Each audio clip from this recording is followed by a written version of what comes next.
கொளத்தூரில் மக்களை சந்தித்த ஸ்டாலின் அப்படியே உடைந்து நொறுங்கி அழுத சேகர் பாபு. கலக்கம். திமுக தலைவர் முக ஸ்டாலின் அவர்கள் இன்று தனது சொந்த தொகுதியான கொளத்தூருக்கு நேரில் சென்று வாக்காளர்களுக்கு நன்றி தெரிவித்தார். அப்போது முன்னாள் அமைச்சர் சேகர் பாபு கண்ணீர் விட்டு கலங்கிய காட்சி பலரையும் அதிர்ச்சியில் ஆழ்த்தியது. 2026 தமிழக சட்டமன்ற தேர்தல் முடிவுகள் வெளியாகி அரசியல் களத்தில் பெரும் பரபரப்பை ஏற்படுத்தியுள்ள நிலையில் திமுக தலைவர் முக ஸ்டாலின் அவர்கள் இன்று தனது சொந்த தொகுதியான கொளத்தூருக்கு நேரில் சென்று வாக்காளர்களுக்கு நன்றி தெரிவித்தார்.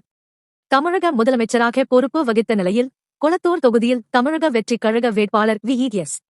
பாபுவிடம் எதிர்பாராத விதமாக தோல்வியடைந்த பின்னரும் மக்கள் தீர்ப்பை மதித்து அவர் மேற்கொண்ட இந்த பயணம் திமுக தொண்டர்களிடையே நெகிழ்ச்சியை ஏற்படுத்தியுள்ளது. மக்கள் தீர்ப்புக்கு மரியாதை. தேர்தல் தோல்விக்குப் பிறகு அனைத்து திமுக வேட்பாளர்களும் அந்தந்த தொகுதிக்குச் சென்று வாக்காளர்களுக்கு நன்றி தெரிவிக்க வேண்டும் என்று முக ஸ்டாலின் முன்னதாகவே உத்தரவிட்டிருந்தார். அந்த உத்தரவை செயல்படுத்தும் விதமாக முதல் நபராக தனது தோல்வியடைந்த தொகுதியான கொளத்தூருக்கே அவர் இன்று வருகை தந்தார். வெற்றி பெற்றால் மட்டுமே தொகுதிக்கு வருவதை வழக்கமாக கொண்டுள்ள அரசியல் கலாச்சாரத்திற்கு மத்தியில் தோல்வியை தழுவிய பின்னரும் மக்களிடம் நேரில் சென்ற ஸ்டாலினின் செயல் அனைவரது கவனத்தையும் ஈர்த்தது. உற்சாக வரவேற்பு. தோல்வியால் சோர்வடையாமல் தொகுதிக்குள் நுழைந்த முக ஸ்டாலினுக்கு கொளத்தூர் மக்கள் திரளாக திரண்டு வந்து கண்ணீருடன் அன்பு வரவேற்பு அளித்தனர். பெண்கள் மற்றும் இளைஞர்கள் அவரை வரவேற்றனர். பொதுமக்களிடையே உரையாற்றிய அவர், மக்களின் தீர்ப்பை நான் தலைவணங்கி ஏற்கிறேன்.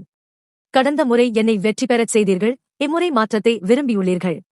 எதுவாக இருந்தாலும் கொளத்தூர் தொகுதிக்கு நான் எப்போதும் ஒரு சகோதரனாக பணியாற்றுவேன் என்று உருக்கமாக குறிப்பிட்டார். காரில் கண் கலங்கிய சேகர் பாபு. இந்த சந்திப்பின் போது சென்னை மாவட்ட செயலாளரும் முன்னாள் அமைச்சருமான பி.கே.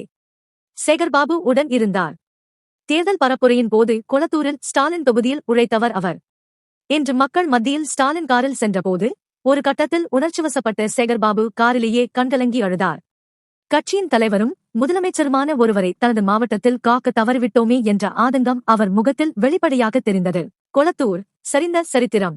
2011ஆம் ஆண்டு கொளத்தூர் தொகுதி உருவாக்கப்பட்டதிலிருந்து முக ஸ்டாலின் இங்கு தோல்வியையே சந்தித்ததில்லை. 2011இல் அதிமுகவின் சைதை துரைசாமியை எதிர்த்து போட்டியிட்ட போது கடினமான போட்டியில் வெற்றி பெற்றார்.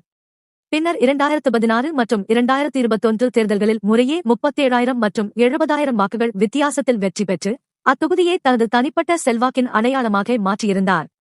ஆனால் இந்த முறை தவகவின் எழுச்சி அவரது கோட்டையை தகர்த்துள்ளது. வாக்கு எண்ணிக்கை தொடங்கிய முதல் சுற்றிலிருந்தே ஸ்டாலின் பின்னடைவை சந்தித்து வந்தது தொண்டர்களிடையே பெரும் கவலையை ஏற்படுத்தியது. இறுதியில் வி.எஸ். பாபுவின் வெற்றி உறுதியான போது அது திமுகவின் ஒட்டுமொத்த தேர்தல் வியூகத்தையும் கேள்விக்குறியாக்கியுள்ளது.